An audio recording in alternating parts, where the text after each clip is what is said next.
Včeraj sem skupaj pozdravljeni na tretjem dogodku letošnjega festivala Naprej Forward, ki ga organiziramo v Društvu novinarjev Slovenije. Danes smo že imeli en dogodek. Ksenija Horvat se je pogovarjala z novinarjem New Yorkerja, Johnom Leom Andersonom. Posnetek je že na voljo na vseh naših družabnih omrežjih, pa tudi na spletni strani novinar.com. Zdaj pa pozdravljam tudi goste današnje debate na temo novinarji in fotoreporterji v nevarnosti. Z nami so novinar Ervin Hladnik-Milharčič iz Dnevnika. Zdravo. Dobro večer. Fotoreporter Borut Živulović, Reuters in Bobo, ne? Sem prav povedal? Tako, dobro večer. Strokovnjak za varnostna vprašanja, profesor Branko Lobnikar. Dobro večer. And here is also Jamie Wiseman from International Press Institute. Evening, everyone. Great to be here. Med spletno publiko na videokonferenci pozdravljam tudi ostale kolege novinarje. Imamo tudi nekaj mednarodne publike, zato lepo pozdravljam Majo Sever. Pozdravljam pa tudi vse, ki nas spremljate prek družabnih omrežij, YouTube in Facebook. Tam nas lahko tudi spremljate, imamo povezavo v živo. Imamo pa tudi na Twitterju hashtag oziroma ključnik po slovensko Naprej 2020. Začeli bomo s pregledom trenutnih razmer po Evropi in sicer v angleščini s pomočjo Jamieja Wisemana, Mednarodnega inštituta za tisk. Kasneje pa bomo debato nadaljevali v slovenščini. Se pa opravičujem, sam se nisem predstavil, Gašper Andrinek z Društva novinarjev in pa delam na Valu 202. So, hi Jamie. Hi Gaspar, great to be here, thanks. I have three questions for you. It may be a very broad topic, but if you could give us some examples as well. What do you think when you're following the situation of journalists in Europe? What kind of danger are they exposed to? Well, yeah, obviously it's important to note that, journalists in Europe compared to others around the world are still kind of working in the safest and freest place to practice their profession. But they're still obviously under a lot of different kinds of threats. Some very obvious, some a little bit more subtle. The most obvious and most serious, of course, being assassinations, which are the most horrific way to silence a journalist. Luckily, compared to the rest of the world, this is still a trend we don't see too much in Europe. But of course, there are still some really horrible standout examples, such as Jan Kuciak in Slovakia, and of course, Dafri Caruana Galizia in Malta. And then, of course, there are a lot of other types of violence and physical attacks on journalists, which endanger their safety. This is a big issue that we're following at IPI. And then, of course, different kinds of arson attacks as well against property, vehicles. We see a lot of this in Italy from organized crime groups. And then kind of factoring slowly down into death threats as well, other forms of intimidation and pressure. And then kind of online harassment as well. This is something we've really seen an increase in the last few years, especially since the advent of Facebook and Twitter, obviously. And then that's obviously kind of translating more into even more systematic kind of online harassment from troll farms and groups of supporters of different political groups. So those are the kind of physical threats. And then there's also threats from police as well. This is examples of obviously arrests, detentions, summons, interrogations, all aimed at putting journalists under pressure and dissuading them from possibly continuing different stories as well. Then from legal threats, we have criminal defamation, civil cases, which often are asking for extortionate damages from journalists and their media outlets, SLAPP cases as well, strategic lawsuits against public participation. This is a kind of a new trend that we've seen in recent years. It was a term coined in the US in the 90s, which has now come across the Atlantic and basically involves people in positions of power, elites, politicians, businessmen using, it's a kind of a form of legal harassment where the aim is not in suing to win the case, simply to kind of burden the journalists with pressure, drag them through the courts and consume time and energy. And then there's also kind of threats such as technological threats such as hacking, interception of sources as well, which obviously pose a big threat to source anonymity. And then, yeah, I think that's probably a good overview to get started. We will definitely speak about all kind of these issues you mentioned. We have different journalism cultures in Europe. I know they are, for example, not part of EU, but anyway, they are very close. Belarus, for example, and then you have Germany, you have Scandinavia, Netherlands, Balkan states, Greece, all very different from each other, having different troubles, facing different dangers. What can these different approaches to these kind of dangers, different cultures tell us about media situation in Europe? Well, obviously, yeah, Belarus is a great example now. It's been in the news a lot, and it seems quite a systematic kind of crackdown on the free press there. In relation to the kind of now approaching the 100-day mark of protests against the election victory, or cheated election victory of Alexander Lukashenko. I checked just this morning, and the Journalists Association there have now recorded over 500 different violations, from arrests to summons to detentions, press accreditations. So it's a massive area of concern right now. And yeah, in Belarus particularly, where perhaps if you're identifiable as press in other countries, you would be left alone and be classified as observer. In Belarus, if you're identifiable as media, then you're the target yourself. We've seen quite a deliberate and concerted and coordinated attempt to kind of round up journalists off the streets through detentions as a means of quelling the protests, and also cancelling press accreditation as well. I mean, this is on one end of the spectrum. On the other, the countries you mentioned just now, Germany, other countries in the Baltics, and Scandinavia as well, which obviously have a much freer press environment, where large-scale systematic attacks are very rare, but pressure comes through other kinds of means. In Germany, particularly now, we've been seeing something in the last few months which we don't normally see, which is attacks at protests and demonstrations, which obviously I think is the theme of this meeting and this talk, where it's coming from protesters, but also from police who are meant to be there protecting journalists as well. So I mean, the differences between these two states in the level of press freedom attacks and the severity of the violations are basically the democratic standards of which kind of the architecture of democracy in the state. For example, whether the courts are not politicized and able to hold people attacking journalists to account and end impunity for attacks on journalists. This is also thorough police and law enforcement bodies which are able to investigate attacks properly. Then it also comes down to strong civil society, journalist associations, and as well as strong media who will report and properly investigate as well and analyze different threats when they see them. So if we take Belarus on one end and a country like Sweden on the other, it's really that strength of democracy which then filters into media freedom, and which is of course a key pillar along with the judiciary and separation of powers of a strong democracy. Mm-hmm, mm-hmm. Yes, of course, press and journalism is very connected to democracy state in the countries. Today was also discussion in European Parliament about it, and because of some coincidence, Slovenian media landscape was for some days part of a broader topics in Europe. How do you see a Slovenian situation of media? How is Slovenian situation seen from your point of view, for example? I mean, from the outside perspective, obviously others on the panel are living this day to day and will have probably a better view from the inside. But from the international perspective, I think organizations like IPI and our partners in Europe have seen a pretty swift and concerning downturn in press and media freedom in the last around 1 year, specifically since the new government has come to power. It seems that the administration of kind of immediately renewed long-standing grievances with critical journalists and media outlets that were there before. And this is kind of leading to an increase in quite vitriolic attacks on critical journalists that goes often very much beyond the level of normal or acceptable criticism to a kind of sustained and quite politically motivated attack, an attempt to discredit and undermine nodes of perceived criticism in the country.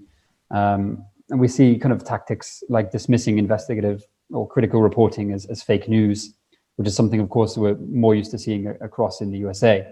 On top of this, of course, we're also following closely the legislative changes around the public broadcaster, which RPI have been issuing statements on. Not in itself inherently a press freedom violation, but it seems like the nature and the politically motivated kind of desire behind it is a concern.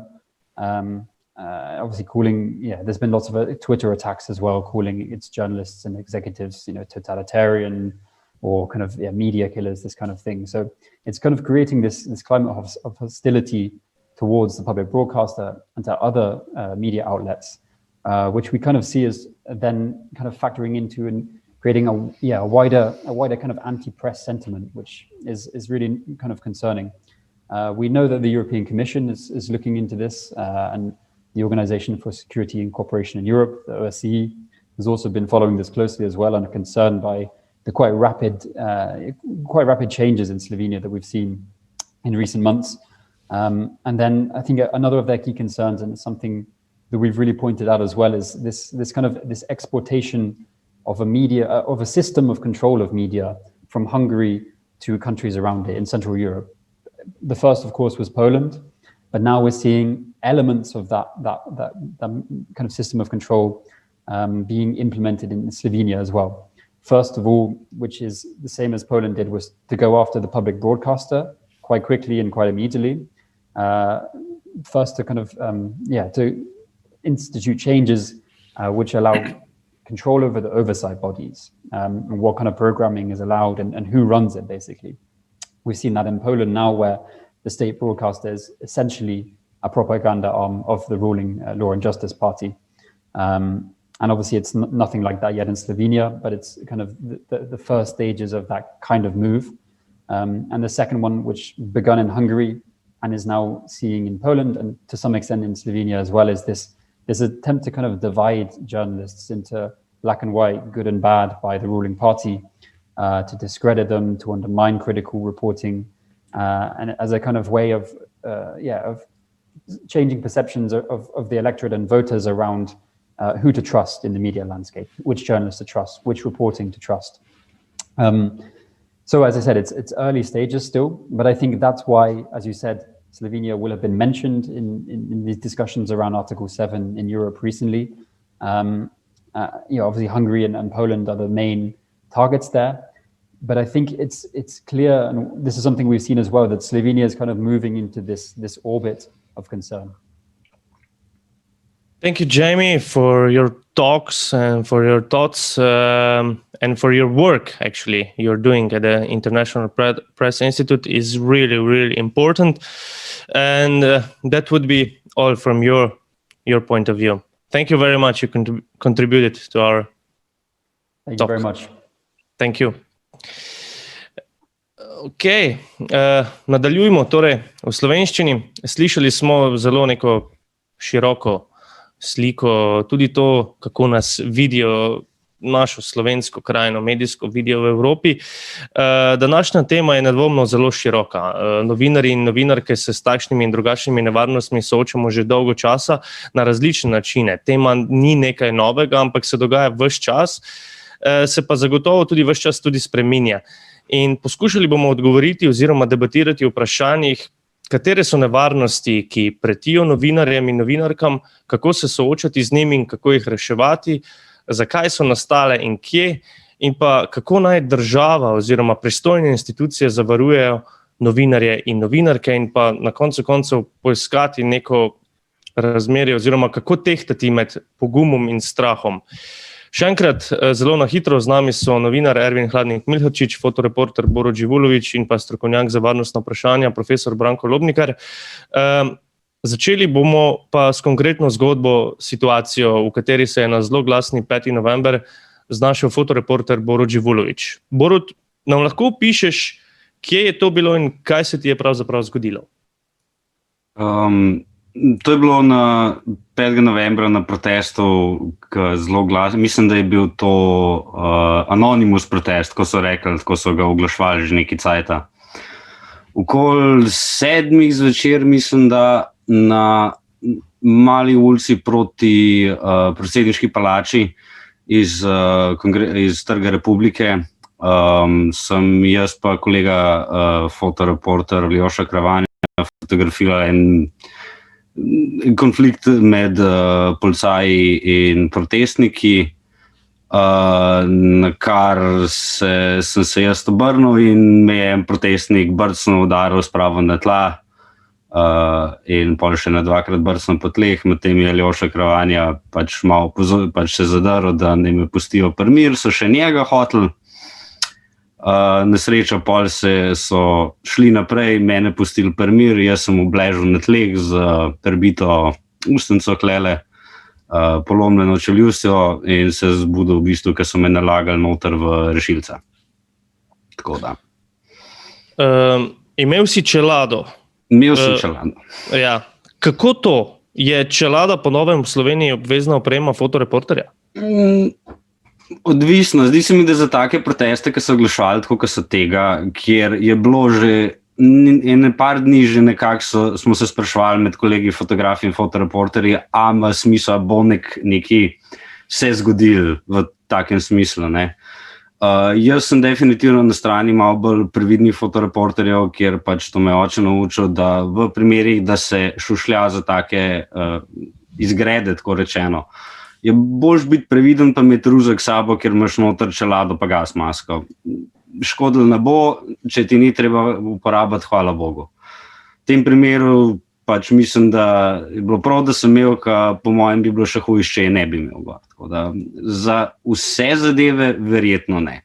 Za te, na primer, petkove proteste skoraj 100%, ne, zaradi tega, ker zdaj so že dokazali, da niso bili agresivni, niti do nas, niti do policajev, niti nič. Zelo so, tako da zelo dvomim, da je to ratala zdaj neka obvezna oprema, ne. Je pa v takih nekih čudnih primerih, tako kot je bil ta 5.11., pa ima smisel za kakšne take zadeve, imeti čelado, pa gas masko. Zaradi tega, ker enkrat kocke letijo, ne, je takrat je že prepozno, da premišljaš o tem, a boš imel čelado gor ali ne boš, ne. Takrat je pač samo daš gor in upaš, da te nič ne zadane v vsakem primeru. Tukaj so nas še posebej opozorili, ne, recimo, da protest je sicer bil oglaševan kot protest, ampak na koncu se je vse skupaj sprevrglo v izgrede, ne. Samo še hitro vprašanje glede, kako napreduje primer na policiji? Za zdajle nimam nič pretiranih informacij in nazadnje sem dobil od gospoda, ko obravnuje moj primer, eno fotografijo, kjer proba identificirati enega fotografa, ki ga tudi jaz ne poznam, med kolegi fotografi malo šeram fotko, da vidimo, če ga lahko identificiramo. To je pa to, da človeka niso našli, so ga identificirali, kateri je bil med protestniki, ampak samo ime in priimek pa še nimajo. Profesor Branko Lobnikar, kaj mora policija v takih primerih narediti? Zdaj, policija v takšnih primerih, kot je bil Borutov, naredi vse tisto, kar pač dela pri iskanju storilcev, za katere obstajajo utemeljeni razlogi za sum, da je bilo storjeno kaznivo dejanje, in poskuša zbrati te dokaze in jih potem tudi predati v ta sodni mlin, da naredi, ne. Tisto, kar se pričakuje na koncu od policije na protestih, da pri takšnih izgredih je to veliko težje narediti, je, da tudi zagotavlja varnost vsem udeležencem, ne, tistim, ki protestirajo, predvsem pa tistim, ki tam opravljajo neko svoje delo, ne, in bistvo novinarstva, vse tako kot ga jaz vidim, je, da so tam, kjer se nekaj dogaja in potem o tem poročajo tistim, ki jih zanima informacija iz tega dogodka. Zaradi tega je pomembno, da policija po eni strani zagotavlja varnost ljudem, posebej novinarjem na teh protestih. Nekaj o tem govorijo tudi različne evropske institucije, ki govorijo o potrebi, da policija to dejansko naredi, ampak to je bolj teoretično povedano, ne? Če pa naredimo rečemo temu, kritično analizo, kaj se pa dogaja zadnji čas v Evropi in v tem tudi poroča UNESCO, pa je, da tudi strani policije zaznavamo veliko napadov na novinarje, ki delajo na protestih. Ne? Včasih so novinarji kolateralna škoda, ker so pač ujeti med kladivom in nakovalom, ne?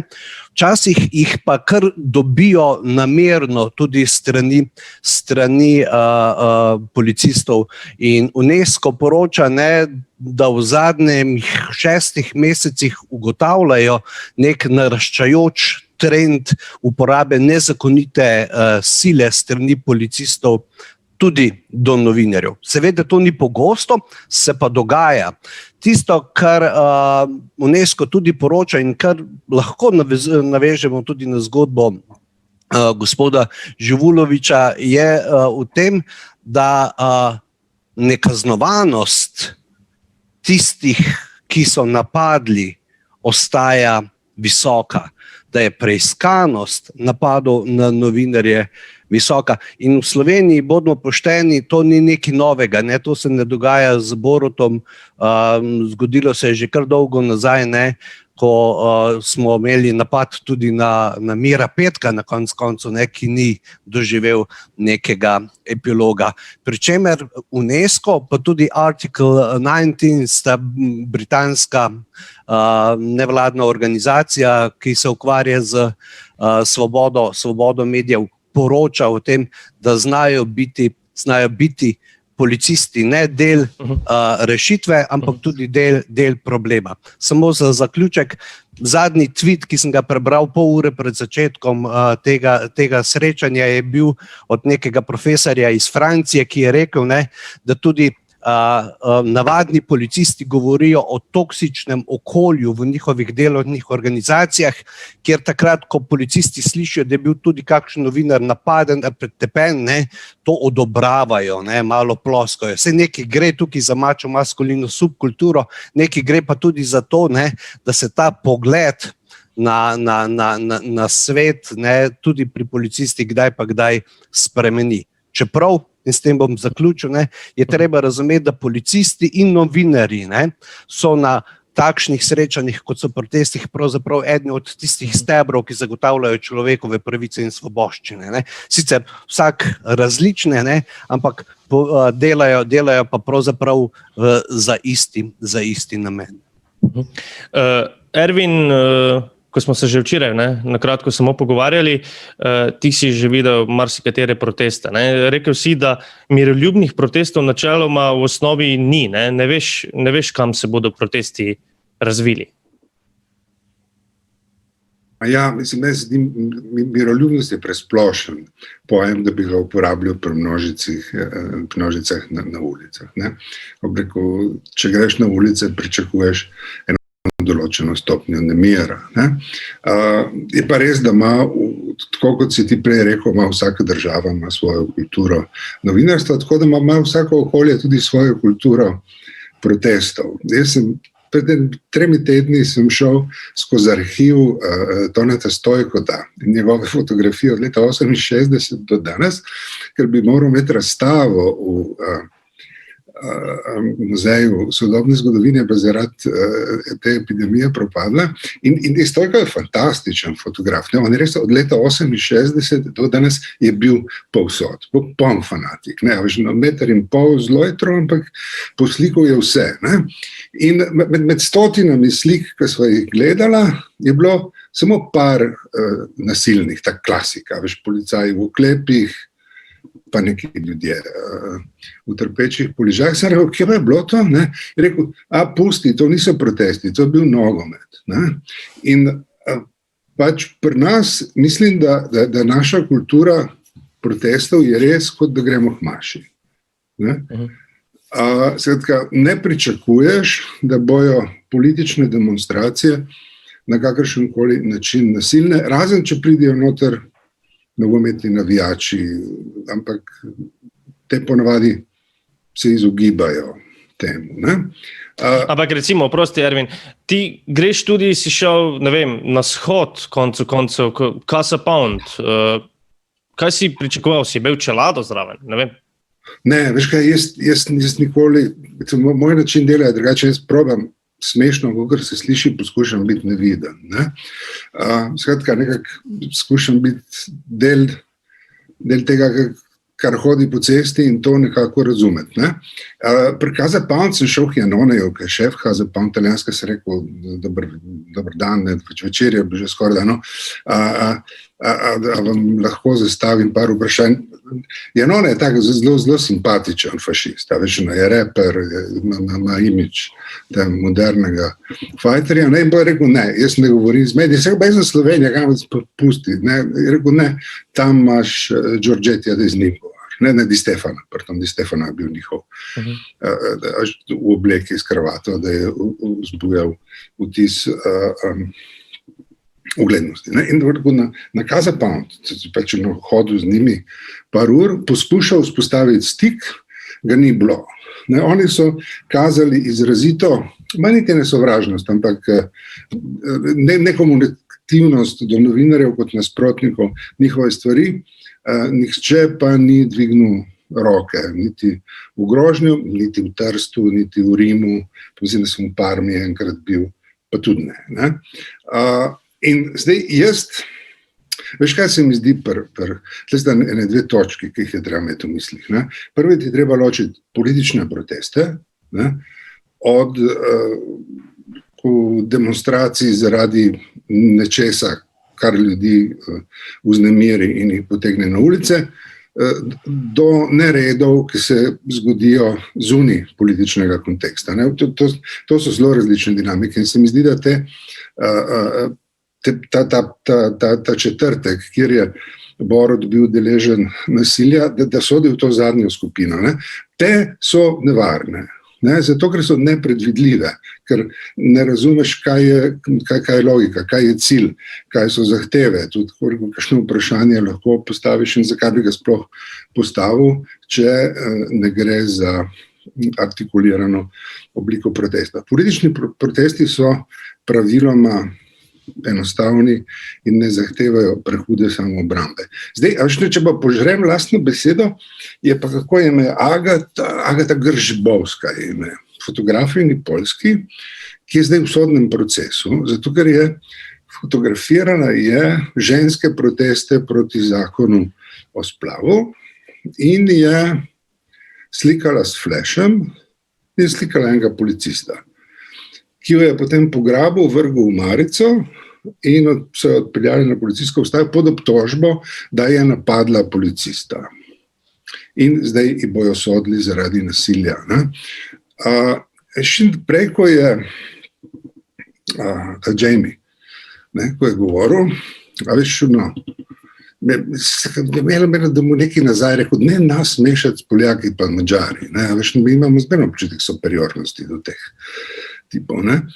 Neka razlika med tem, da na Poljskem zdaj policija sistematično targetira novinarje, zdi se, da je to res, da gre že za, ne samo za institucionalno zavzemanje javnih hiš, televizijskih, kot pravi politiki. Jaz sem še kar ponosen na ta izraz. Ampak, in da ne gre samo za oviranje na simbolni ravni, ali pa na finančni, ali pa kako drugače, ampak za fizično blokado poročanja.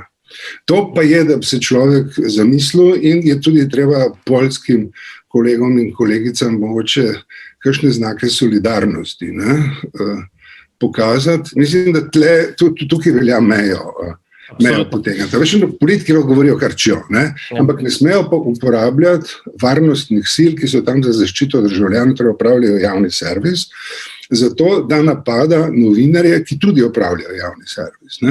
Ker niso tam za izradovednost, ali zato se jim fajn zdelo, ampak zato, ker pač delajo v korist transparentnosti dogajanja. Ervin, takoj nadaljujem. Samo profesor Lobnikar, že ste nekaj nakazali na to, ne? Ampak kakšno varnostno tveganje predstavljajo protesti za novinarje? Oziroma, kako bi morali biti novinarji in fotoreporterji tretirani v izrednih dogodkih, kot so protesti, ne nazadnje tudi vojne? No? Zdaj, pri izgredih takšnih, kot je bil tem, v katerem se pogovarjamo in kjer je bil Borut poškodovan, ali pa pri nogometnih tekmah, pa teh stvarih nekaj potem po nogometni ali pa pred nogometno tekmo pride do pretepa huliganov oziroma pač teh nogometnih navijačev, takrat je to seveda nevarno, ne? Načeloma pa drugače zares slovenski protesti, in tukaj se gre strinjati z Ervinom, ne, so tako dosti nenasilni, ne, in zaradi tega ne gre pričakovati, tudi ne pričakuješ, da boš pravzaprav napaden, ne. Z vidika nevarnosti za novinarje je ta fizični napad pravzaprav relativno redka stvar, ne. Novinarji so veliko bolj pogosto... Zdaj govorimo o Sloveniji, ne? Ja, govorimo o Sloveniji, ne.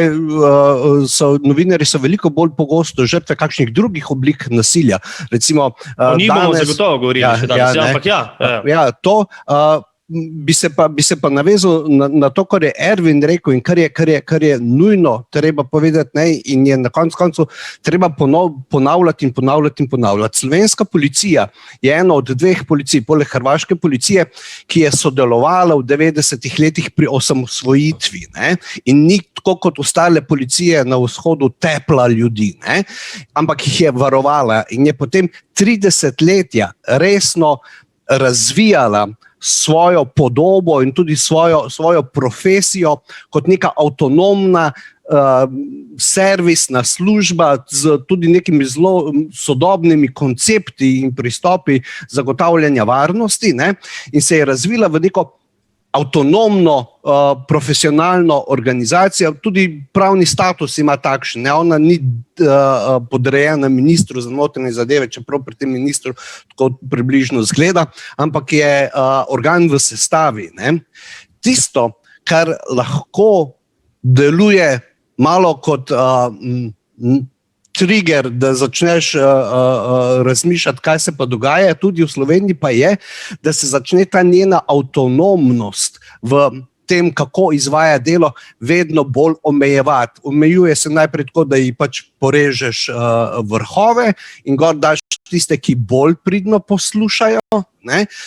Potem jo omejiš tudi z kakšnimi pooblastili ali pa jim nabiješ blazno veliko pooblastil. Slovenski policisti ne naenkrat morajo v tem trenutku izvajati pooblastila na podlagi 98 zakonov. Ne? Ga ne poznam pravnika, ki zna na pamet toliko zakonov uporabljati, ne, od policista, ne, ki ima v Sloveniji višje šolsko izobrazbo, pa pričakujemo, da bo to na protestih uporabljal na način, da bo varoval človekove pravice in svoboščine, z načeli sorazmernosti in tako naprej. Tisto, kar je tudi v odnosu do varovanja dela novinarjev na protestih pomembno je, da v nasilnih trenutkih skrbimo, da to dejansko ostane profesija, ki dobro dela. Da imamo policijo, za katero, recimo primer Anglije velja, ne, če se slika šef policije pa notranji minister, je to dobra reklama za notranjega ministra, ne, zaradi tega, ker uživa policija nek status profesije, ki zna dobro opravljati svoje delo. Kadar policija izgubi zaupanje, legitimnost pri ljudeh, ne, potem se lahko začnejo potem tudi te zlorabe moči in tako naprej. In vsaka politika, ne samo trenutna, ne, vsaka politika ima dejansko skomine, da bi te oborožene sile, ne, na ulicah dobile zato, da tudi v njihovem imenu izvajajo naloge. V času, v katerem pa zdaj živimo, ne, v času epidemije in tako naprej, ne, se pa te stvari še veliko bolj potencirajo, ne, in ravno ta čas je ta lakmusov papir, da lahko na koncu oceniš tudi, kaj in kakšni so slovenski policisti. Kaj nam recimo sporoča nemški svet za medije, ki je včeraj sporočil, da morajo nemški novinarji dobiti večjo policijsko zaščito, ko poročajo z demonstracij in protestov? Ja, to je tisto, kar ste na začetku vprašali, kaj bi bilo treba narediti. Ne? Enostavno je treba zelo na glas, in to se od na koncu nosilcev oblasti zahteva, povedati, da novinarji so pomembni pri delu, ki ga opravljajo, in zato rabijo, za to pomembno delo, ki je vezano na svobodo govora, pravico do obveščenosti in tako naprej, rabijo zaščito. In zaradi tega se mi zdi to sporočilo Nemškega sveta za medije, da je treba sistemsko zagotoviti zaščito novinarjev tudi na teh protestih, pomembno sporočilo. In je v nasprotju s tistim, kar smo videli v času v Združenih državah Amerike ali pa v zadnjih parih letih, ko se je govorilo o fake news, o fake media in tako naprej, in pomeni poskus obračanja tega trenda, po mojem mnenju. Mislim, da je to tako pomembno sporočilo. Borut, samo na kratko, mogoče, če še ta dogodek, si se ti drugače strani policije, ko si bil na tem dogodku, si dobil kakršenkoli občutek, da se ne bi počutil varno zaradi njih? Zaradi policije? Ne, nikoli. Policija, kar se mene tiče, in večina fotoreporterjev, mislim, da policija slovenska je ekstremno korektna do nas. Razumejo, da večinoma časa na vseh protestih nas pustijo primer, zdaj v primeru nekih takih izgredov nekako tudi jaz v tem primeru razumem, zakaj nas ne morejo spuščati med njih in vmes in tako naprej. In moraš dati še zmeraj neko spoštovanje, ker pač imajo opravljati tudi oni samo svoje službe, tako kot mi. Mislim, da klele med nami in policijo je nekako to nepovedano pravilo, da se nekako spoštujemo vmes drugega in se ne oviramo, kakor se le da. Zdaj, če ti pri nas večinoma časa policaj reče stop nazaj, bomo večino nas, 99% stopili nazaj, zato da oni lahko naredijo to svoje. Tako da dejansko iz strani policije, da bi dobil občutek, da sem nevaren, v nevarnosti, nikoli, strani policajev nikoli. Ervin, zagotovo si želel kaj dodati, oziroma kakšne so tvoje izkušnje s policijo, s policijami, da tako rečem? V glavnem take, kot Borutove, slovenski policaji so bili vedno so delali svoje delo in razumeli, da jaz imam presizkaznico in da to, kaj sem jaz, je vseeno, presizkaznica govori to, da opravljam neko delo pač v imenu ljudi, ki me berijo, da sem tam priča. Veš, kaj se meni zdi nevarno, ko sem to poslušal, če se pogovarjamo. Jaz sem šel včeraj, na dolgo službeno pot v Dragomir. Tu sem šel čez 2 državne meje in sem najprej rekel, da mi dajo potni nalog, pa sem vzel 2 presizkaznici, neko potrdilo od časopisa, da sem res novinar in da hodim okrog po službeni dolžnosti in mislim, da je to. In sem se bolj spomnil, da sem rekel, vraga. Sem bil v Italiji, ko je bilo 500 vojakov okrog Evgana, se kliče Vaske, bila žarišče COVID-a. In to so bili brigada Folgore, so prišli iz Iraka, so imeli tank, tam ta linče od Iveka, z mitraljezom na vrhu. In smo prišli tja z gasarjem, fotografom, in sem rekel, sem pokazal izkazano svoje novinarja, in so oni rekli, ampak naprej ne smeste. Imel si veterane iz Iraka, ki so blokirali mesto, ni bilo absolutno nobene agresivnosti, jasno, da ne, ampak ni bilo pa tudi tega, da bi zahtevali kaj drugega kot presizkaznico. In kjerkoli sem v Italiji bil zdaj pač med pandemijo večkrat in tudi na Hrvaškem, in če sem stopil na delikaten kraj, sem pokazal presizkaznico, pa rekel, ti si novinar, dobro, bježi.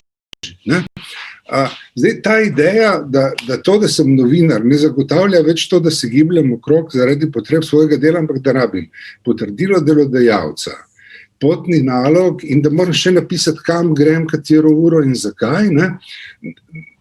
To se mi zdi, da drsiš v situacijo, kjer sprejemaš vedno več nadzora nad svojim delom in razvrednotiš to najbolj elementarno orodje, edino, ki te ščiti, ne? In to je, da s izkaznico govoriš o tem, kakšen poklic opravljaš, ne? Da nisi tam, kjer si, ne vem, zato, ker si voajer ali ker si nekako čudaško radoveden, ne? Ampak da si tam samo zato in toliko časa, da nabereš dovolj gradiva, izjav in slik, da sestaviš zgodbo za svoje bralce. Se mi zdi, da tako temu se je treba upreti, temu drsenju v to, da je to, da opravljaš tvoje delo, potrebuješ neko dovoljenje. Kar se je preneslo na sporočila uradov za tisk. Jaz sem čakal 8 dni na pojasnilo zunanjega ministrstva, če si je Slovenija premislila glede Palestincev, ker je slovenska delegacija v Ženevi na zasedanju Mednarodne zdravstvene organizacije glasovala proti resoluciji o zaščiti zdravja Palestincev. Sem isti dan poslal pismo na zunanje ministrstvo, če se je spremenilo, če ima zdaj druge ideje o tisti alineji kako se ni resolucija, ampak je strategija zunanje politike. Slovenija, kjer piše, da bo Slovenija se v mednarodnih organizacijah zavzemala za zaščito človekovih pravic in podobne reči. Sedaj to, sem prosil odgovor na 2 vprašanja. Ja, vem tudi jaz, da imajo zakonski rok 8 dni, da odgovorijo, ne vem pa ga odgovoriti, 8. dan je veš, koga briga, kaj bi ti rad vedel, ne? Bomo odgovorili takrat, ko hočemo. Skratka, tle je prišlo, jaz mislim, do premika, da če se moraš ti boriti za neko formalno izjavo ministrstva, ko veš, da bo prazna in neuporabna. Ne? Ampak če se moraš za to boriti, ne? Če se moraš boriti za to, da boš na tiskovni konferenci kaj izvedel, ne? Veš, kakšne so ovire pri tem, ko zares kopaš po informacijah in na kaj lahko tam naletiš. Ne? In tako, da bi lahko rekli, da na nek način je v bistvu virus COVID-19 vzel moč brez izkaznici? Pri nas ja. Poskušaj, 5 se prijati po Sloveniji, pokaži brez izkaznico, predpostavljam, da ti bo rekel, kje imaš potni nalog, kje imaš potrdilo delodajalca in da si na rokco napisal, kdaj si šel in kdaj misliš iti nazaj domov. Skratka, pazi, to ni metodologija, po kateri opravljaš delo. Mislite, tega v Afganistanu nočejo. A veš, ISAF-u si pokazal brez izkaznico, so rekli, ok, ali so ti rekli, bejš od tukaj, da te ne vidim, ne? Ali pa so ti rekli, kaj bi pa rad in pa so ti dali nekega press officerja. Mislim, to isto, pazi, ko v Istanbulu funkcionira, če pokažeš pres izkaznico, si novinar, ne? Torej nisi kriminalc in si tam, mogoče imaš razloge, zakaj si na mestu, ki je lahko čudaško. To, da se moraš zdaj ti doma, to besedno vsakeč zagovarjati pred policijsko patruljo, zakaj si na cesti, zato opravljam svoje delo, nobenega drugega razloga nimam, se v trgovino z nami brez izkaznice. Lepo smo pripeljali do v bistvu, povedali smo že na začetku, tudi Džem je povedal, obstaja zelo veliko vidikov in različnih nevarnosti, ki pretijo koncu novinarjem in fotoreporterjem. Izpostavil bi sam par stvari iz nekih raziskav na Mednarodnem centru za novinarje v sodelovanju z UNESCO. Že celo leto intervjujejo novinarje po celem svetu in pripravljajo raziskavo, v kakšnem okolju so se znašli zaradi koronavirusa. In se mi zdi zelo alarmantno, recimo približno 1/3 sodelujočih je opozorila na to, da jim njihova medijska organizacija ni priskrbela nobene zaščitne opreme pri spopadanju z virusom na terenu. Tukaj bi lahko dodal, da tudi naša anketa Društva novinarjev Slovenije, ki je tudi spraševala, ali je delodajalec zagotovil masko. 61% jih pravi, da so, 20, da niso, in 19, da delno, recimo. Ne? Potem pri oni raziskavi od Mednarodnega centra še pišejo, da je ne glede na nevarnost virusa, kar 70% sodelujočih opozorilo na psihološke in čustvene motnje kot najtežje vidike pri upravljanju njihovega dela.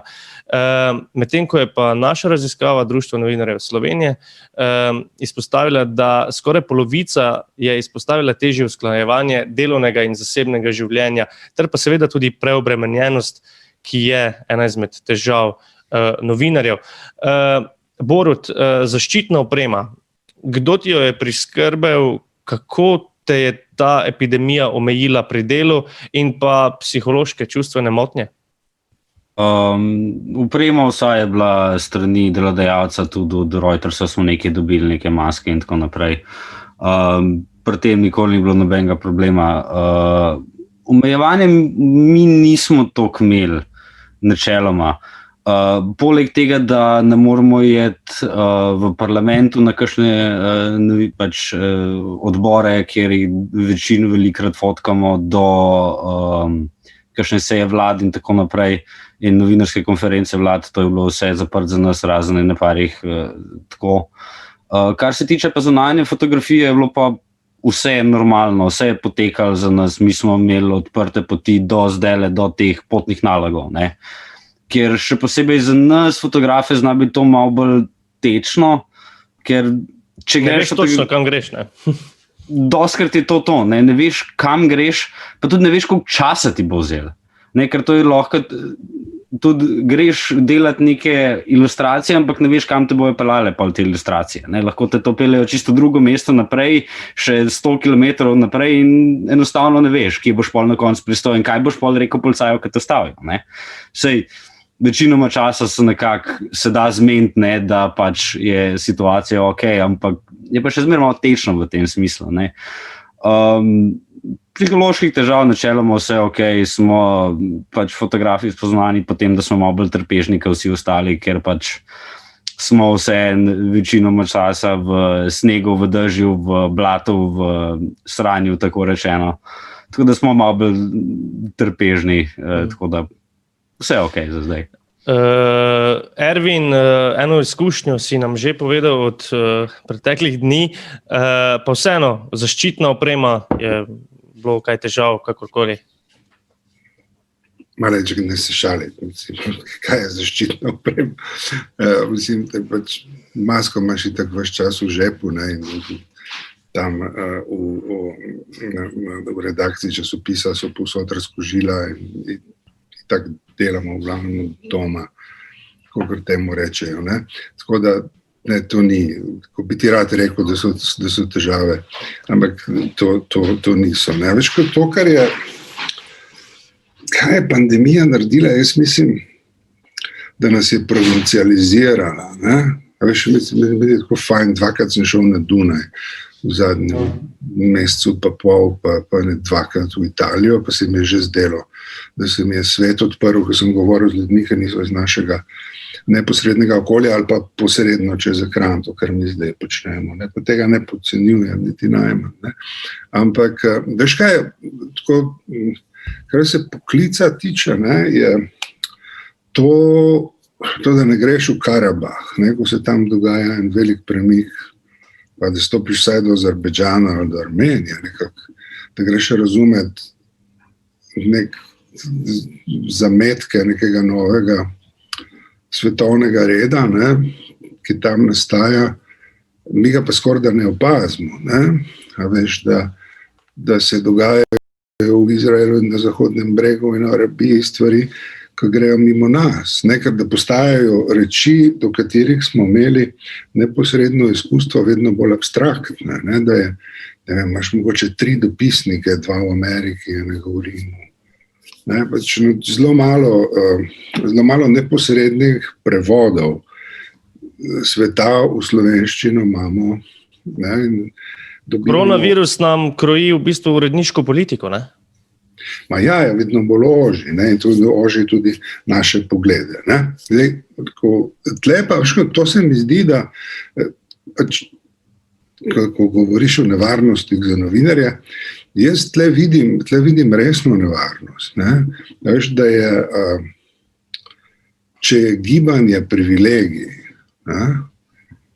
potem se preverjanje tega, a svet res obstaja, se oteži. Ne? In to je princip, ne, kjer vsi bolj ali manj imitirajo Abu Bakr al-Bagdadija in islamsko državo. Veš, islamska država je bila prva država na svetu, ki ne da ni potrebovala novinarjev, ne, ki jim je prepovedala vstop na svoje ozemlje in če so vstopili, jim je odla glavo odrezati. Ne? Zato, ker so rekli, ne, vse informacije, ki jih svet potrebuje, bomo naredili mi. Ne? V pisni obliki, na videu in v zvoku. Ne? In pazi, to isto metodologijo je začel uporabljati Trump, ki je rekel, ne rabim jaz posrednika za to, da bo on razlagal moje misli, bom to jaz sam delal čez Twitter ali pa sam nastopil na televizijah. Ne? In imaš zdaj tudi že pri nas to idejo, da politiku niti ni treba odgovarjati na vprašanja, gre pred neko kamero in 1 uro razlaga svet, ne da bi ga kdo zares konfrontiral. Konfrontacija pa že takoj velja za napad. Ne? In veš kaj, tle bi se jaz uprl, mi nismo ovčke, novinarstvo ni to meniški red, ne? Ni bordel, kakor slišiš iz vladnih krogov, tudi pa ni trapistično samostanje. Delamo s sirami. Mi smo industrijska produkcija informacij o svetu, ki jih pridobimo z veliko znanja in vloženega dela, ne? Zato, da predstavimo našim bralcem, gledalcem, kaj se dogaja na svetu, ne? Da jim ponudimo možnost interpretacije. To nadomestiti z neposrednimi s Twitterjem in neposrednimi prenosi monologov, ne? Na to se ne smemo navaditi. To je dialoška profesija, zahteva to, da je novinar priča na dogodku, ne? In, tudi če je tam ogrožen, je treba vedeti, da mu ni zdravnik rekel, ne bo novinar. Ne? To je bila tvoja odločitev, presodil si, kakšne so nevarnosti, naredil si vse, da bi zaščitil sebe. Ne? Ta zadnje, če jih dobiš po glavi, tako kot jih je dobil Borut, ne? Ta zadnje, kar si smeš dovoliti, to, da se počutiš krivga. Ne, kriv je tisti, ki je udaril, ne ti zato, ker si tam bil. Ne? In tle se mi zdi, da je vprašanje varovanja naše poklicne etike, ne, malo bolj zapleteno kot strah pred tem, a te bo demonstrant udaril, a te bo policaj udaril. S tem lahko relativno opraviš. Ne. Ono drugo, ta povzeča nevarnost se meni zdi nekaj, kar me prej spravlja v paranojo, kot te policijski oklepi, ki se mi vedno zdijo malo smešni. Ne, ker, veš, to je, že to, da veš, da te kolesari, ne, se tudi med sabo ne bojo spričkali zares. Ne. Da bi koga udarili, jim ne pade na pamet. Nekdani šef ljubljanske policije Čelik bi to rešil s 4 policisti na vogalih. Ne. To, da pred kolesarje postaviš zid, ne, policistov, ki so pripravljeni na boj, ne, ki so praktično delujejo kot vojaška formacija, je pretirano, ni nobene potrebe. Ne. Če pride do izgredov, pa rabiš interventno enoto, ne, ki praviloma ne pozna milosti, ne, in mora znati udariti, nazaj, če ne drugega. Ne. Že si omenil, Ervin, pa tudi vse skozi, malce se tega dotikamo ves čas.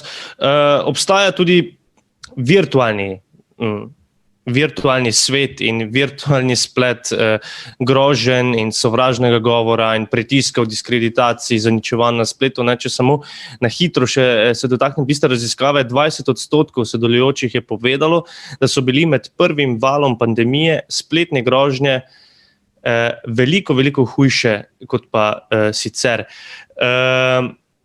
Profesor Lobnikar, področje digitalne varnosti, ne da bi tu šli kam drugam sicer, ampak vseeno, kakšni protokoli bi tukaj morali biti vzpostavljeni, kar se tiče novinarjev, recimo, bodimo oski?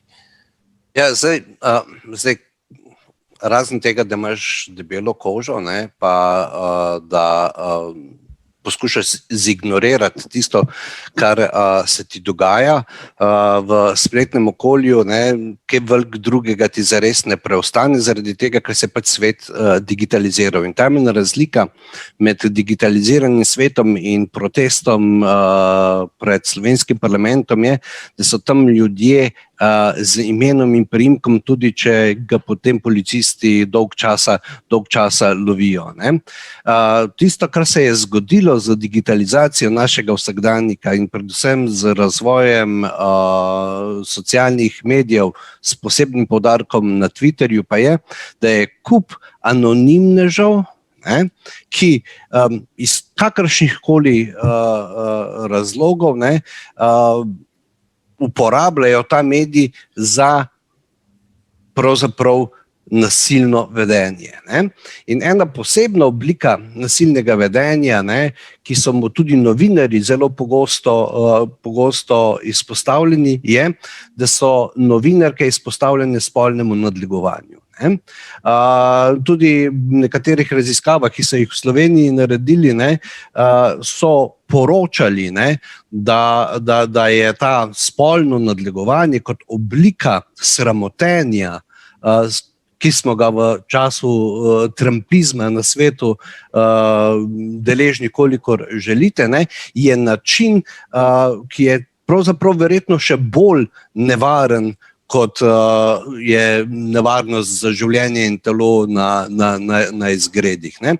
Zakaj govorimo o spolnem nadlegovanju, ne pa o drugih oblikah, ki so seveda enako pogoste, pa lahko tudi nevarne, zaradi tega, ker je spolno nadlegovanje dojeto kot napad na posameznikovo duševno in telesno integriteto, ne, in te najbolj prizadane. Ne.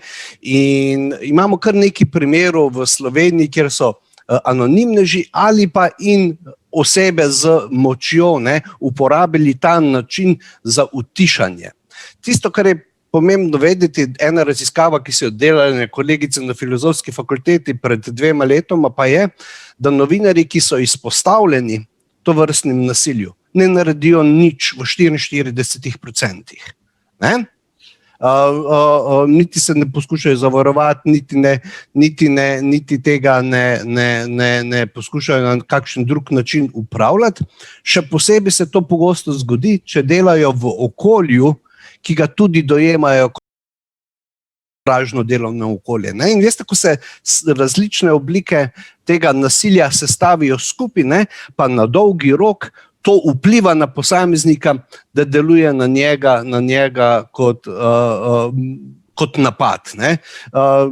Raziskave z področja mobinga pravijo, ne, da je vseeno, ali te enkrat udarijo, pa ti razbijajo čeljust, ne, ali pa si dovolj čisto navadnemu ogovarjanju spolne narave, ne, čez določen čas si enako viktimiziran, kot da bi te eden zbil na tla. Ne. S tem, ne, da se po fizičnem napadu relativno hitro pobereš, to pa zna pri ljudeh, pa tudi pri novinarkah, bolj pogosto kot pri novinarjih, puščati dolgotrajne posledice. In na prvi spomin, ne, imamo eno tako zgodbo neke novinarke, ki je nekaj tvitnila na hiter ob temu potresu v Zagrebu, ne, in se je nanjo usulo in potem, ne, jo je to relativno hitro tudi kar kreknilo, ne, in je imela neki težav. Ne.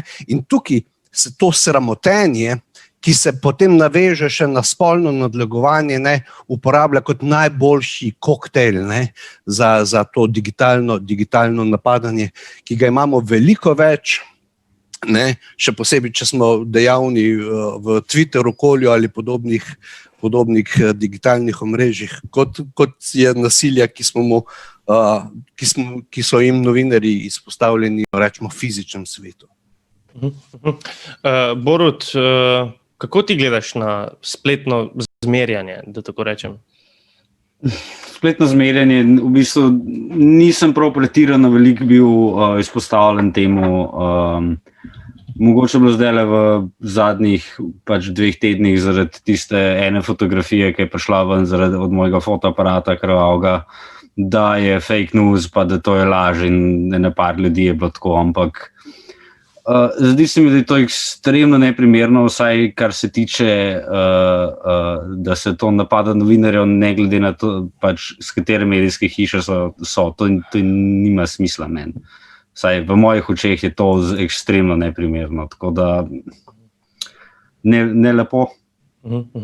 Ervin, si ti kdaj prijavil kakšno grožnjo, ki si jo dobil tako anonimno ali pa prek spleta, tudi neanonimno? Ne. Komu bi jo lahko prijavil? Ne vem, tudi kakšnim organom ali pa karkoli. Mislim, Veš, kako se s tem soočaš? No? Mislim, ne vem. Jaz novinarstvo razumem kot fizično delo, ne kot intelektualno. Ne. Jaz razumem kot socialno okolje, v katerem se gibljem. Moj prvi refleks je, ko nekoga obsujejo, je, da ga pokličem in mu izrazim solidarnost. Se mi zdi to važno, da rečeš, hej, sem videl, kaj delajo s tabo, sem s tabo. In potem narediš karkoli, lahko narediš za to, da človeku olajšaš eksistenco. To naredim in tega sem tudi sam bil deležen, kolikor hočeš. Meni to zadošča, kako bi ti rekel, veš, da mi je ta poklicna solidarnost kolegov, mi veliko pomeni in jo delim z drugimi, se mi zdi tudi dobra zaščita pred tem. Ker namreč čist praktično gledano, poslušaj, jaz nimam časa, da bi se ukvarjal s temi tisoči idej, ki se vrtijo po socialnih omrežjih, sem zelo selektiven. Pri tem, česa se dotaknem, ker se mi zdi, da če obsesivno, tako kot vsaka druga obsesija, več v nekaj časa je zabavno, pa ni več. Ampak ja, seveda, tukaj problem je. Veš, ampak ni tako zelo nov. To anonimno ovaduštvo je stara stvar. Veš, v Benetkah so imeli neko luknjo, kamor so ljudje dali listke in ovajali druge. Veliko ljudi je končalo na grmadah in kako drugače zaradi tega. Zdaj se to dogaja bistveno hitrejše, bistveno bolj intenzivno. Imaš praktično že politične stranke, imajo industrijsko produkcijo žalitev. Meni se zdi zares potrebno, da ne znam si zmisliti nič boljšega, kot je solidarnost med nami novinarji, kot obrambo pred tem. Mi imamo oči trenirane, da ločimo novico od zmišljotine. Od tega živimo, da to dvoje, da prepoznamo laž. Tudi, kadar je zakamuflirana kot zgolj mnenje, ali pa v kakšni drugi obliki. In se mi zdi, da mimo tega, da smo v enem simpatičnem tekmovalnem odnosu, za bralce, je ta temeljna solidarnost branže nujna. To je edino, kar nas zares ščiti.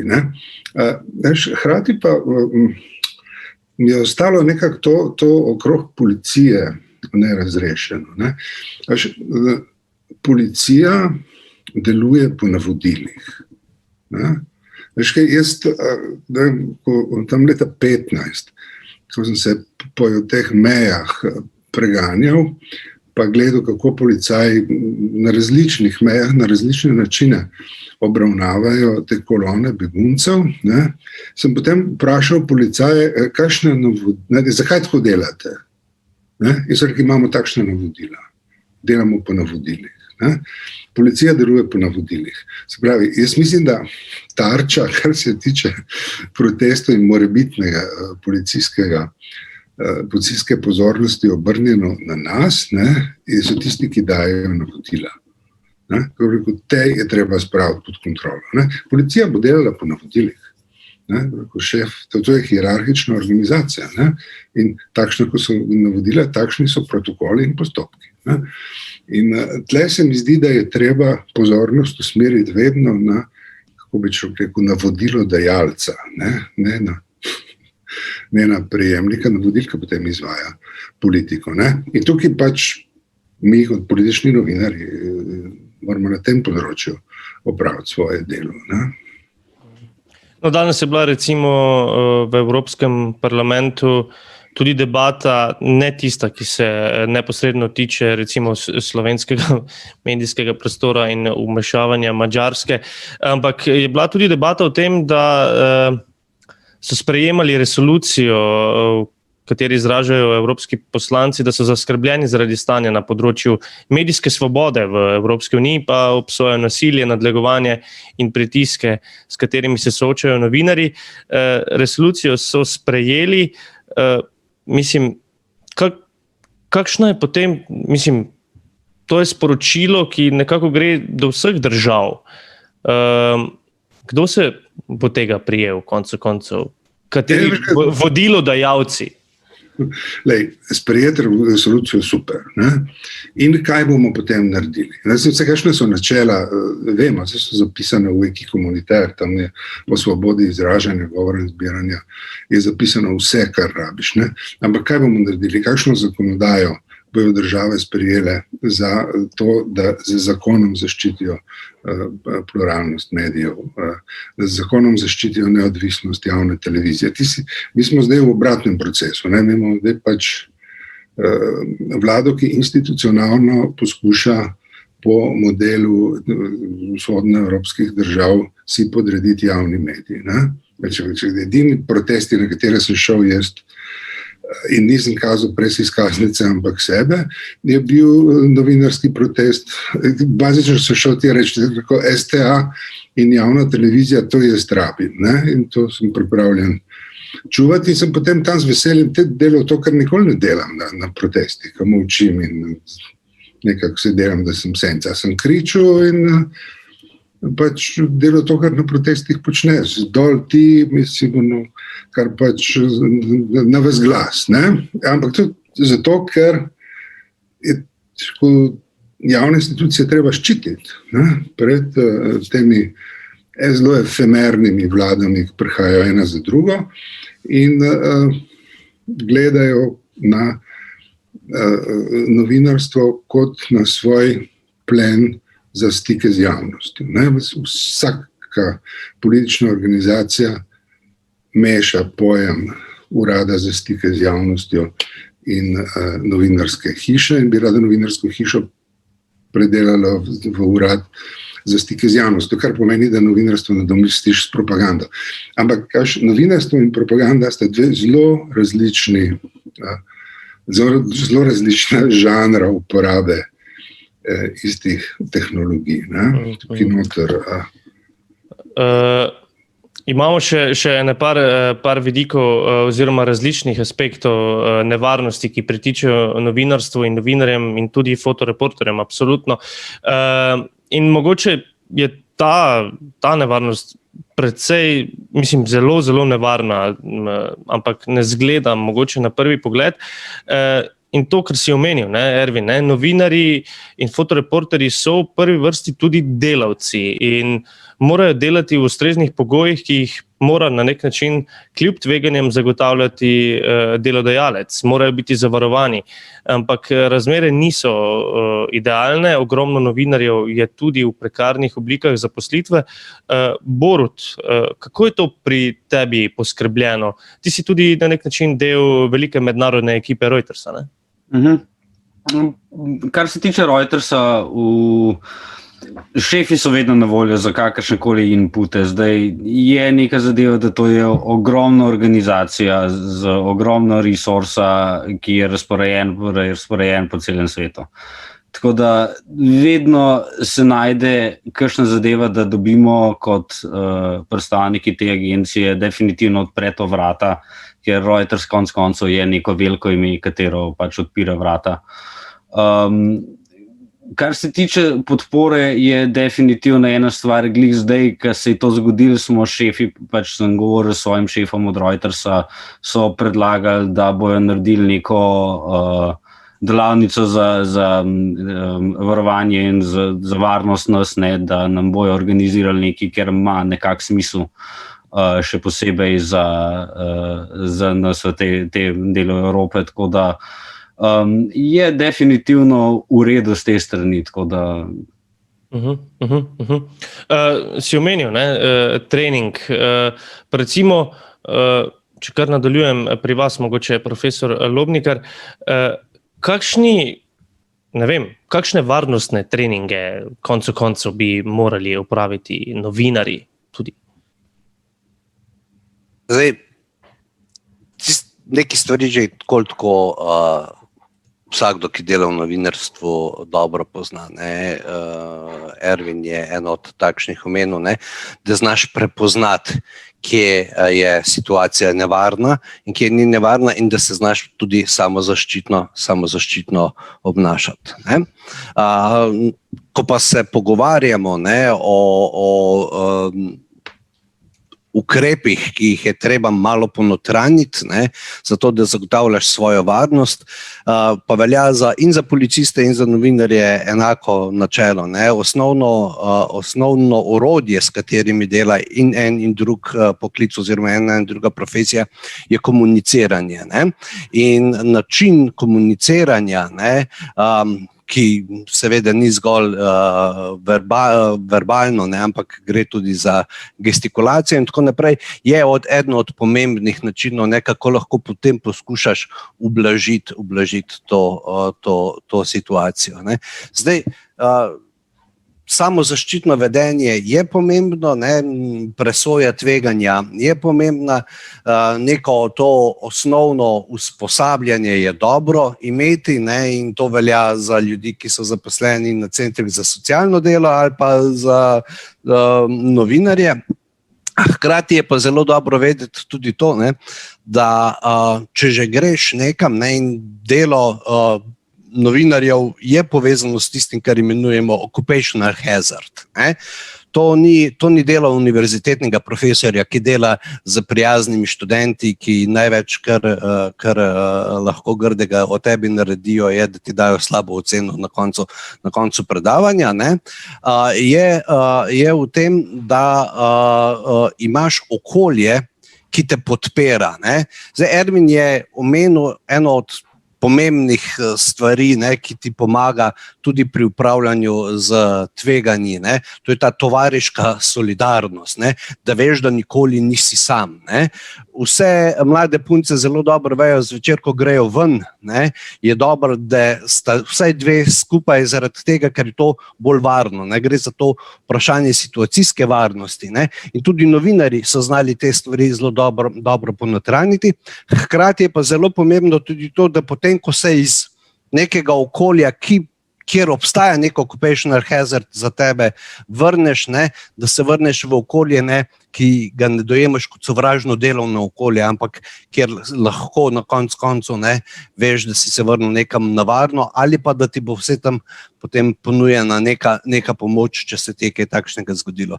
Drugače pa, da bi novinarji trenirali samoobrambne veščine, eskalacijske tehnike, te stvari, to pa se mi ne zdi posebej dobro, zaradi tega, ker to bi samo pospešilo agresivno vedenje na drugi strani. Tako da z komuniciranjem se da včasih veliko več narediti in to, kar je Borut rekel prej, je zelo pametna filozofija. Če nisi najbolj pogumen na svetu, oziroma če se ne delaš največjega heroja na svetu, zna biti zelo zdravo, pa nič ne boš po mojem zamudil. Ervin? Ja, veš kaj, me zabava, ko gledam štiri moške obraze tukaj, ne, pa govorimo o punčkah. Ne. Moje izkušnje so te, da so novinarke dosti bolj izkušene in pogumne delavke kot novinarji. Ne. Mislim, če pogledaš, kdo pa ima izkušnje z res nevarnimi situacijami v Sloveniji. Ima Barbara Šurk, ki je bila 4 leta v Bagdadu med vojno, ne. In dopisnika Associated Press je videla več vojne kot vsa slovenska vojska skup, kadarkoli, mislim, od leta 1945 naprej. Ne. Potem je Švegljeva kot dopisnica RTV se je znašla v veliko več tveganih situacij, ne, kot katerikoli izmed nas, ne, pa jih je še cela vrsta drugih. Nevarnost je po spolu še kar enakomerno razporejena. Drugače, meni se res zdi tako, da to, kar te ščiti pri opravljanju tveganega dela, je par principov, ki jih Borut zelo dobro pozna. Prvič je to, da v gužvo je zelo lahko priti, ampak v gužvo moraš vedno iti tako, da veš tudi, kako boš iz nje prišel. Sem se parkrat znašel v situaciji, ko nisem vedel, kako sem pa iz tega zdaj izvil, in to je zares neprijetno. Takrat se čutiš potrebo potem, da te kdo zaščiti. Drugače, ni nobene potrebe, da bi vaš čas razmišljal o svoji varnosti. Takrat, ko greš v zares tvegano situacijo, moraš vedeti, kako ven prideti, in res je treba ločiti tvegane situacije od zares nevarnih. Tesnobnost od pravega strahu. In temu drugemu se je treba umakniti. So situacije, ki zahtevajo maksimalno stopnjo tveganosti. Protesti v Ljubljani to niso. To je že dobro vedeti. In ne glede na to, da ne minimiziram tega, kar se lahko zgodi v Ljubljani, ampak tukaj se obnaša, da smo zdaj v situaciji maksimalnega tveganja, nismo. Lahko pa opažaš stopnjo tveganja, v kateri so pri upravljanju svoje dela Madžari, nedvomno Slovaki, in Poljaki, kjer je vprašanje, če nismo soočeni s sistemskim oviranjem z nasilnimi metodami novinarskega dela pri pokrivanju protestov proti državi. In Belorusija je pa sploh nekako situacija, ki je podobna islamski državi, ko novinarjem onemogočajo sploh prisotnost na demonstracijah. Tukaj so storjeni veliki koraki v smer, ki se jo gre izogibati. Ampak veš kaj, nobena družba pred tem ni imuna. Mene pa Barbara Šurk so v Washington aretirali, zato ker so bila skupaj z demonstranti na ulicah, in samo neverjetna zgovornost Barbare je potem odrešila tega, da greva z avtobusom na policijsko postajo. Mislim pa, Združene države Amerike je domovina svobode tiska, vsaj v naših fantazijah. In tako, da se ti v vsaki družbi lahko zgodi. Italijanska policija je bistveno bolj odločna, tako rekel, na demonstracijah kot slovenska. Jaz bil ob 90-ih, katera je bila 50. obletnica Evropske pogodbe, sem bil v Rimu. Tam je bilo zanimivo, veš, kar so posebne enote policije so poskušale zanetiti konflikt z sindikalno povorko. In so potem sindikalisti, ki so tudi v Italiji, so vsega hudega vajeni, so se lepo usedli na tla, tam so bile kamere, bilo je evidentno, da oni niso dejavnik, potem stvar pomirila. Ampak v teh situacijah je lepo biti novinar v kompliciranih situacijah, ko razumeš, da različni nivoji protestov, vejo, kaj delajo in se gibljajo po vzorcu, kjer lahko razbereš politično agendo, stopnjo konfliktnosti, smer konfliktnosti in cilje protesta. Zato tja gremo, ne zato, da razumemo, kaj se zgodi, ko množice, ko veliko ljudi zaenkrat začuti potrebo, da je del skupnosti, ki izraža prav s prisotnostjo teles politično držo. Ne. To gremo delati na demonstracije. Ne. Če to razumemo, potem lahko opravimo svoje delo. Če ne, pa pač smo zapravljali čas. Ne. Ampak tega aspekta ne gre zanemariti. Protesti, takšni in drugačni, so izraz nekega razvojne dinamike konfliktne družbe. Ne? Skozi njih, to je eno okno, skozi katero lahko pogledaš, kako ta družba deluje. Ne? Če greš v neko državo, pa je nič ne veš bolj malo o njej, to, kar si popravil z Wikipedije, ne? To ponavadi ni prav veliko.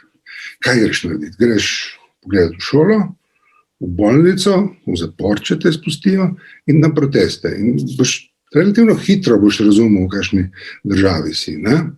Ker boš razumel, je politična zavest ljudi na ulici, koliko daleč so pripravljeni iti v izražanju svojih političnih stališč in tvegati svojo integriteto svojih teles, ne samo prepričanja, ne? In kakšna je reakcija družbena. Relativno hitro razumeš, v kakšni družbi si se znašel. Ne?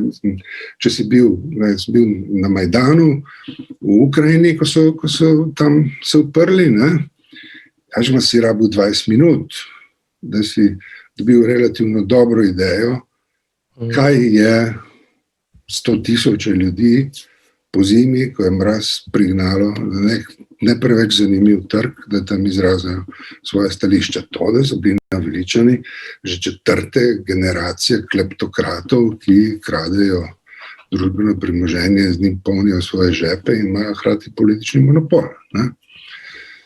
In ta, želja potem, da končno dobijo pametno oblast, je nekaj, kar se splača registrirati. Ne? To, da se pozornost pol obrne na rob, kjer se tepijo s policijo, to je sicer samoumevno, ampak tam ponavadi ni jedro. Teh nevarnosti za novinarje je kar nekaj, na različne načine vplivajo na novinarsko delo. Zadnja stvar oziroma tako zadnji krog, za vsakega enako vprašanje, pa po stilu Studia City 30 sekund za vsakega, recimo, potem pa odpremo še debato z ostalimi. Vprašanje, koga ali česa se je treba bati oziroma kako ohranjati pogum? Pa Ervin, začnimo s tabo. Ampak res na kratko. Izogibati se treba strahu. To meni Olga Voglauer v enem stavku povedala, slovenska poslanka v avstrijskem parlamentu, zeleni proti desničarjem. Strah je zelo slab spremljevalec. Borut? Skoraj enako kot je res. Ne smeš imeti strahu, Klepr, v našem poslu. To je ena izmed najhujših zadev, kar se jih lahko deš. Treba je biti samo pameten pa previden. To je to. Strahu ne smeš imeti. Profesor Lobnikar? Treba se bati, da bomo nehali verjeti, da znamo in zmoremo in da tisti, ki so dolgo časa neko stvar študirali in delali, znajo stvari boljše. Ne? Treba se bati neke površnosti in plehkosti v tej družbi, oziroma mene je bolj strah, da bi izgubili upanje. Sej pravi France Prešeren, dokler da smo brez dna polnili sode, so na starih časov sile, ampak pomembno je, da verjameš, da se da neko stvar narediti in da tudi če izgleda grda pa žalostna pa tako naprej, da ne utoneš v melanholiji.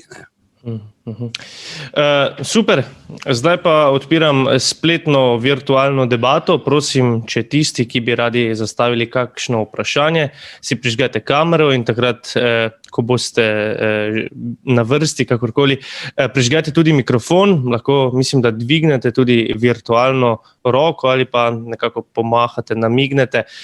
Bi pa takole začel, če lahko, z novinarko Majo Sever iz Hrvaške, ker imamo pač mednarodno publiko tudi, ki jo prosim, če nam lahko mogoče zaupa njeno izkušnjo z nevarnostmi pri novinarskem delu.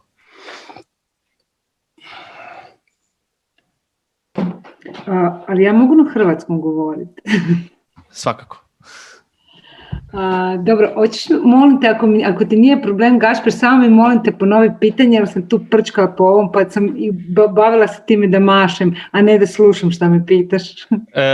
Pa ne, uopšte me zanima kakve su vaša iskustva sa problemima koji se dešavaju, pa ne znam, u Hrvatskoj, kakve probleme imate novinari pri svom poslu? Pa prvo, hvala vam na pozivu, bilo je jako zanimljivo slušati i ova vaša iskustva, primjere i Ervine, ja sam fan, evo sve sam, ono što sam, ima nekih stvari koje nisam razumjela, neke stvari sam zapravo većinu razumjela, mislim da dijelimo vrlo slične probleme. Ponekad dosta pratim vaše vijesti, pogotovo o medijima u Sloveniji.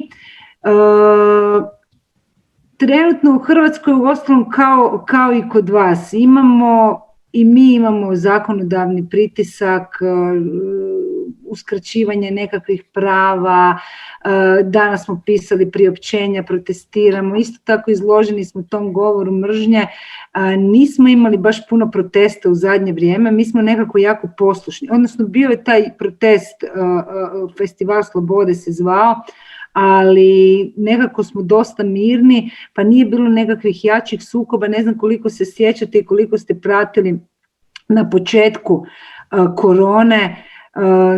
Naše kolegice su imale problema pri obavljanju svog posla, jedna kolegica u Splitu je htjela snimiti koliko se vjernika okuplja u crkvi, iako je tada bio lockdown, čak su ju stisnuli vratima i ozlijedili su je.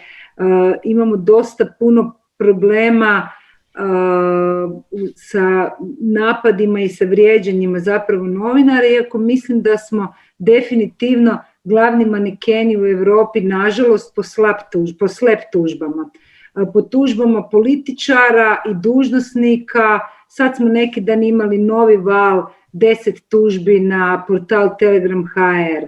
Naš bivši potpredsjednik Sabora je digao 40 tužbi protiv novinara. Naš predsjednik novinarskog društva ima trenutno 3 postupka od vlastite kuće u kojoj radi.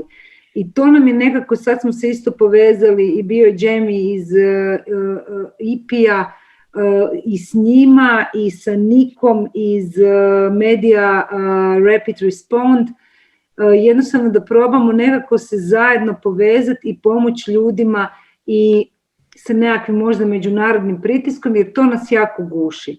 Naše medije, pogotovo manje medije, ta zastrašivanja s tim slep tužbama, ponekad i presude koje su dosta neobične i onda paralelno imamo usporavanje provedbi procesa dodjele europskih sredstava. Imamo taj veliki Europski socijalni fond za koji se zapravo natječaj razvlačio više od 2 godine. U međuvremenu su mnogi mali mediji, neovisni mediji koji su aplicirali, su se i ugasili ili nisu mogli dočepati. Dakle, ta 2 udara su dosta velika, pogotovo za manje medije u Hrvatskoj i to je ono iz čega se trenutno nikako ne uspijevamo iskobeljati, odnosno nekako ostaviti živom tu medijsku scenu, da ne ostanu samo veliki mainstream mediji, javna televizija, velike televizije koje u principu imaju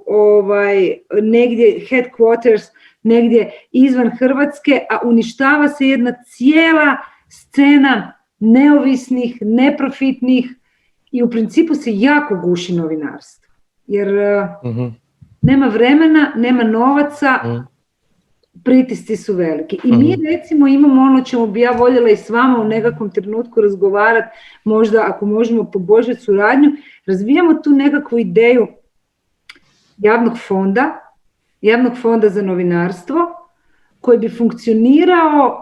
Mi imamo HAVC, to je kod nas, HAVC je udruženje koje zapravo se bavi audiovizualnim sektorom, ali razmišljamo i razvijamo tu ideju velikog javnog fonda, mi smo je razradili, u kojoj bi funkcionirala na principu natječaja i financiranja suporta istraživačkim novinarima, dokumentarističkim stvarima vezanim za novinarstvo i eventualno nekakvim manjim projektima nekakvih neovisnih redakcija.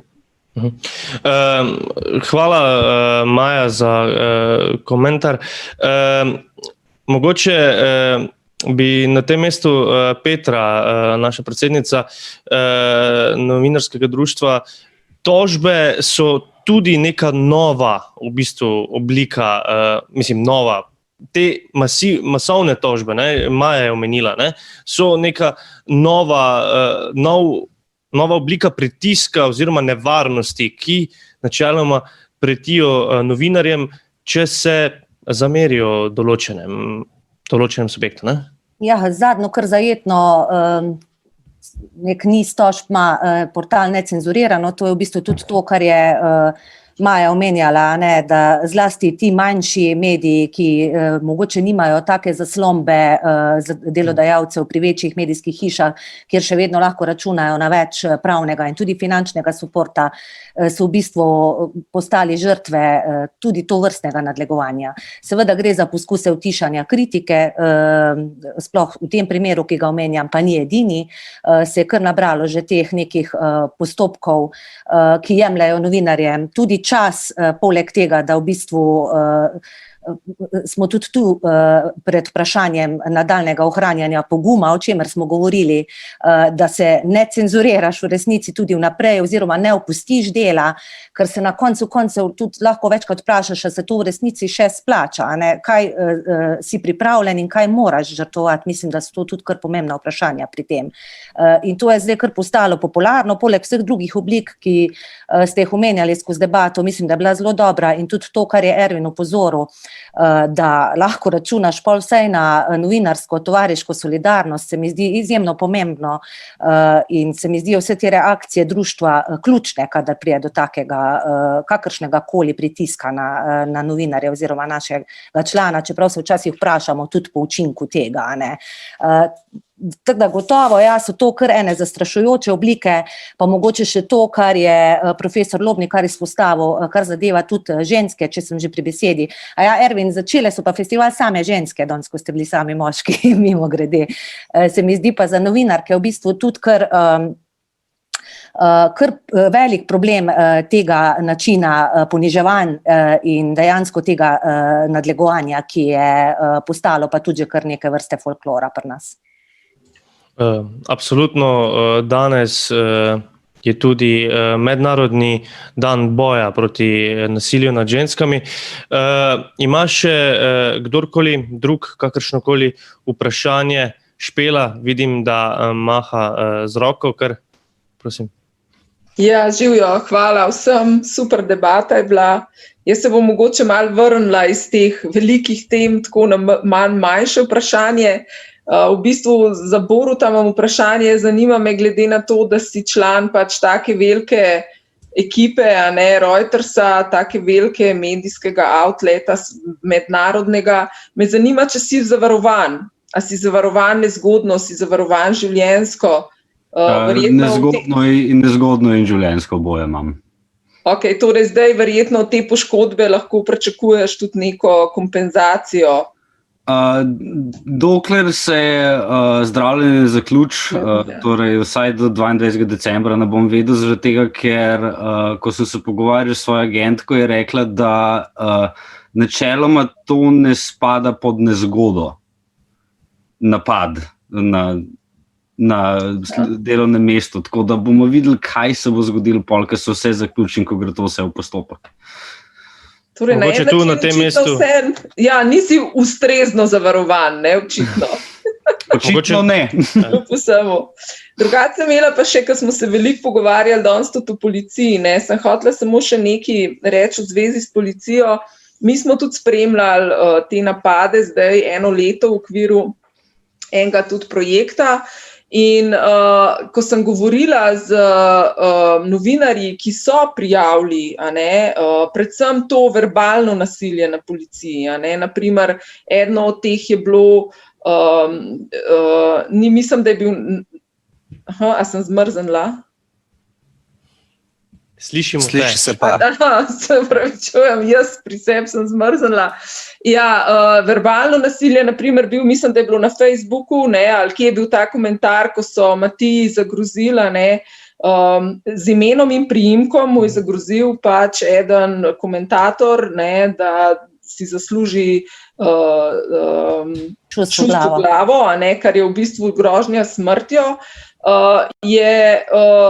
Se je policija odločila, seveda pod nekem navodilu tožilstva, da to ne ustreza kvalifikaciji kaznivega dejanja, in tudi ni prevzela pregona. In tudi v drugih primerih, ne vem, v primeru ene novinarke je dobila grožnjo po telefonu, sicer ona je vztrajala, in je tudi potem sodni epilog doživela ta grožnja, ampak na policiji, ko je šla prijaviti to, so jo v bistvu odvračali od tega, ker te žalitve verbalne, tako kot nam je pol tudi razložil odvetnik Zakonšek, so za policijo v bistvu bagatelne, to so neka bagatelna kazniva dejanja. In se mi zdi, da tudi na strani policije in tožilstva nekako ni dosti posluha za to, da če pa se to dogaja novinarju, je pa vseeno treba temu posvetiti mogoče malo večjo pozornost, ker je to vseeno tudi napad na svobodo govora oziroma nekoga, ki dejansko upravlja delo v nekom javnem interesu. In ni čisto isto, kot če se dva skregata v gostilni. Mogoče na tem mestu, prosti Špela, mogoče na tem mestu profesor Lobnikar? Ja. Mogoče? Zelo kratek komentar. Jaz razumem, da kdaj pa kdaj, oziroma da ko se počutiš napadenega in ko greš na policijo, tako ni prijetna stvar. In če še potem tam ne dobiš nekega empatičnega postopka, kjer ti ljudje razložijo, kaj in kako in kaj bodo naredili, je tvoja frustracija še večja. V teh primerih je pa to vprašanje, ki ga je treba nasloviti dejansko na tožilstvo. Policija ne more preganjati nekaj, kar jim njihovi gospodarji postopka na področju pregona kriminala, to so tožilci, ne dovolijo preganjati. In če tožilci rečejo, mi tega ne bomo preganjali kot kaznivo dejanje, so seveda na koncu policisti grdi in krivi. In se strinjam, da je treba tukaj nekaj narediti, vendar je treba ali spremeniti usmeritve tožilstva, ali pa je treba potem na koncu spremeniti tudi zakonodajo, kjer naredi neko posebno varovalno skupino, kot so novinarji, da se jih obravnava na drugačen način. Tukaj bi se jaz vrnil na našo debato, ko je gospod Ervin rekel, da je v takšnih primerih treba pogledati, kdo ti je dal navodilo in kakšno je bilo to navodilo. Ker na koncu policisti tudi, če bi hoteli, tega ne morejo delati, je pa res tudi to, da se včasih policistom neka stvar ne zdi tako zelo pomembna zaradi tega, ker pač vidijo tudi druge stvari, ampak to še pa ne pomeni, da ni zelo pomembno za tistega, ki pride na policijsko postajo in poda prijavo. Tukaj je vprašanje ozaveščanja, pa tudi razprave, kaj je treba na tem področju narediti, tudi ko se pogovarjamo o sovražnem govoru in tako naprej, tisto neki, o katerem smo že kar nekaj govorili v Sloveniji, pa mislim, da dogovorili pa kaj velik ne. Maja, možda, jesi htjela nešto još? Da, samo sam zapravo htjela reći, nisam shvatila dobro, ali ono što smo se mi dugo zalagali, HND i SNH, da se napad na novinara tretira kao napad na službenu osobu. Dakle, to je razlika između napada na običnog građanina i moram reći da se taj pravilnik zapravo promijenio i da baš ovaj slučaj koji sam vam pričala, napad na kolegicu u Splitu, je okarakteriziran u policijskoj prijavi, a nisam zapravo sigurno točno na nju ili na jednu drugu kolegicu, ali nema sad to veze koji je primjer, ali znam da je nedavno, prvi put se zapravo dogodilo da je napad na novinara okarakteriziran kao napad na službenu osobu, što je onda zapravo teža povreda i teže djelo. Hvala. Ima še mogoče kdo drug, kakršnokoli vprašanje? Kar nekaj drugih. Luka Černe, vidim, dvigujemo roko. Ja, se slišimo. Luka iz FDV, novinarstvo.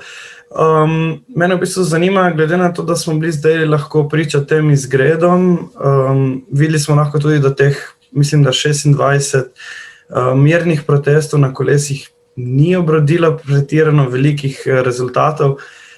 A po vašem mnenju mogoče lahko pričakujemo v prihodnosti Slovenije ostrejše proteste, ki se lahko kasneje večkrat razvijajo v izgrede in mogoče kako bojo mogli takrat novinarji oziroma reporterji postopati?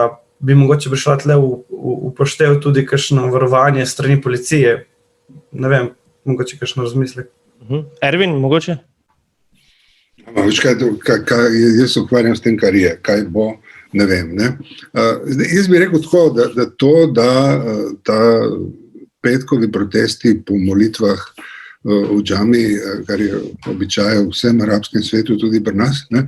Da se ob petkih po molitvah gre protestirati, tudi da niso nobenega sadu dosegli, s tem se ne bi strinjal. Ne? Mislim, da so držali javno mnenje, pa nas novinarje kot njegove predstavnike v napetosti, kakšen tip dialoga se bo vzpostavil med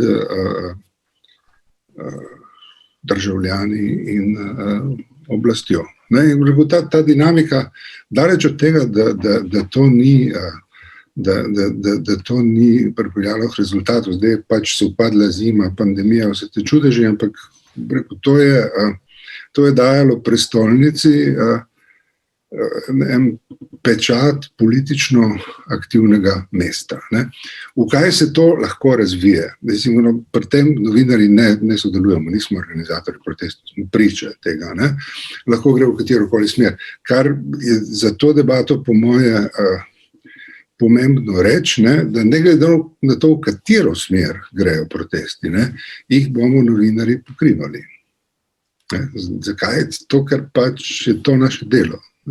Oziroma en segment našega dela, ki spremljamo politično dinamiko družb, v katerih živimo, je ta, da spremljamo politiko, ki se dogaja zunaj institucij na ulicah kot oblika skupnostnega protesta, oblikovanja neke ideje o tem, v kakšni družbi želimo živeti in prakticiramo nekaj, v kar smo se priučili, in to je demokracija, ki je tako, mislim, mi smo nujen element te demokratične dinamike, tako kot je ulica in tudi pač vlada in policija. Vsi pač so trenutki, ko merimo moči in razmerja med nami in poskušamo iz tega sestaviti sliko naše družbe. Zdaj, še problematično je to, težko je imeti in medije in policijo in politiko, ki je boljša od družbe, v kateri oni delujejo. Eno vprašanje bi še sprejeli, če bi se še kdo opogumil, mogoče. Neža Borkovič. Ja, lepo zdrav, tudi jaz študentka novinarka s FDV-ja. Mene samo zanima, mogoče, ko ste prej omenjali kot mlada bodoča novinarka, spadam v skupino mogoče tiste najbolj ranljive, ki ste jo prej omenjali, pa me zanima, gospod Milharčič, ste prej omenjali neko to selektivnost, ko smo govorili o socialnih omrežjih pa o vseh napadih, pa me zanima, kaj vse v to selektivnost spada. Ali to pomeni, da ne prebirate komentarjev, ali to pomeni, da se recimo odmaknete iz debat v javnem prostoru in pa kako se priučiti te selektivnosti, ker se mi zdi, da imam včasih že sama težave, kljub temu, da šele začenjam, kako izločiti vse napade, ki so recimo verbalni. Hvala.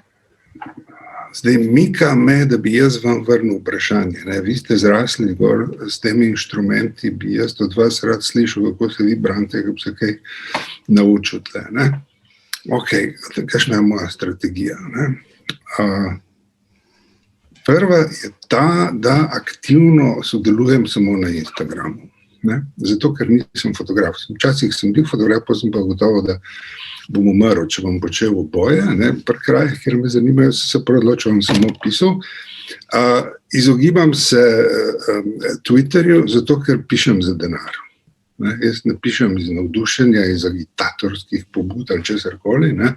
Pišem zato, ker je to moje delo in pričakujem zato, da se me plače. Če bi tweetal, če bi mi ponudili honorar za vsak tweet posebej, drugače pa ne. To je obramba pred inštrumentom. Ko branim svoj poklic, ne bom, glede na to, da že od mene pričakujejo, da so moji članki zastojni. Ne bom sam ponujal svoje modrosti pod ceno. Okay. Zdaj, ko se ti zgodi, da se medijski prostor fokusira na te, to se lahko zgodi komorkoli. Politikom in popolnoma običajnim državljanom, da se zažene stroj, ko vsak čuti mnenje, da o tebi, čuti potrebo, da o tebi izreče neko mnenje. Tam je treba postaviti čim više obrambne zidove.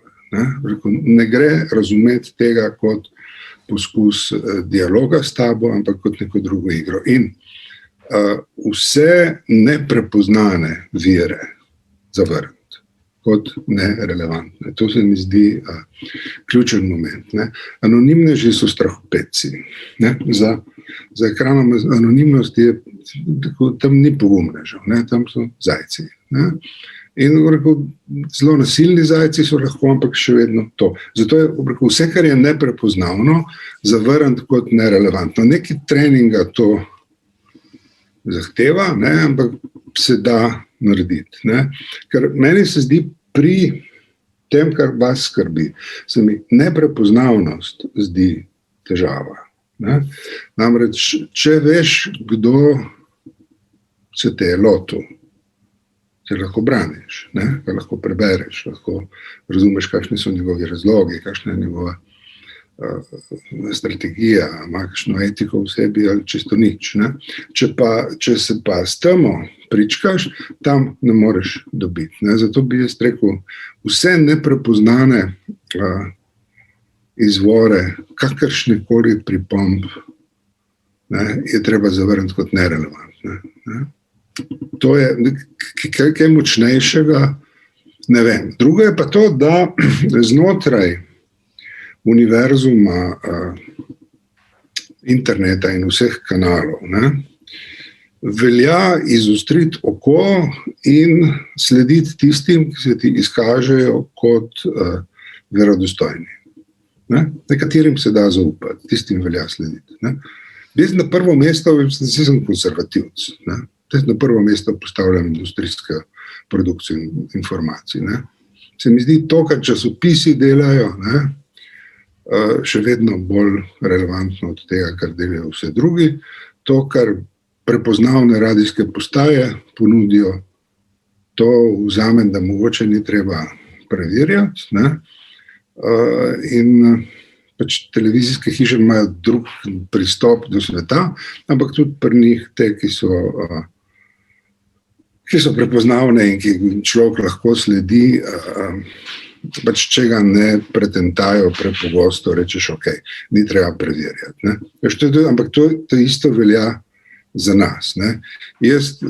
Moja kolegica Meta Roglič pokriva notranjo politiko Preberem vse, kar napiše, in nikoli mi ne pade na pamet, da se bi vprašal, a je res. Je res. Ne? Zdaj, že toliko krat je bilo res, je res tudi to pot. Ne bom šel preverjati, kaj ona dela. Ne? In če pogledam, recimo, prej sem Švegljevo kot dopisnico, zdaj iz Istanbula, prej iz Kaira in drugih krajev, pri njej tudi nisem nikoli čutil potrebe, da bi se vprašal, a je res to, kar mi govoriš, ne? Z nekim zelo nenavadnim naglasom, ki ne vem, kje je prišel, je bil simpatičen, ampak poznal sem kraje, odkoder je poročala in tisto je bilo zelo verodostojno. Ne? Tako da tle pri našem delu velja isti kriterij. Ne? Kdor se skozi svoje delo izkaže za verodostojnega, temu zaupaš, ne? Kdor in nastopa svojim imenom in priimkom, vse anonimne pripombe pa velja ignorirati, ker jaz mislim, da je zmotno razumevanje, da je anonimnost in možnost dostopa do komunikacijskih kanalov komorkoli z masko na obrazu, da je demokratizirala na kakršenkoli način javno komuniciranje. Ga ni. Upam, da sem vam odgovoril. Na tem mestu bi počasi zaključil današnjo debato, oziroma je še bilo kakšno vprašanje, ampak res zelo, zelo kratko, ker bomo res ne. V redu, super. Vseeno pa se mi zdi, da je prav, da nekako zaključimo v pozitivni luči, ne glede na vse nevarnosti, ki pretijo novinarjem in novinarkam, pa se mi zdi zanimiv podatek in vreden in spodbuden med tisto raziskavo, ki jo je pripravil Mednarodni center za novinarstvo, so ugotovili, da je kar 61% novinarjev in novinark sporočilo, da so med pandemijo začutili še večjo pripadnost novinarstvu. Mislim, da je to. Najlepše hvala vsem za sodelovanje. Ervin Hladnik Milharčič, Dnevnik, Boro Đivulović, Reuters in Bobo, profesor Branko Lobnikar in pa hvala tudi Jamie Wisemanu, ki nas je že prej zapustil. Hvala tudi vsem ostalim v debati, vsem slovenskim kolegom. Maji Sever, pozdrav na Hrvaško.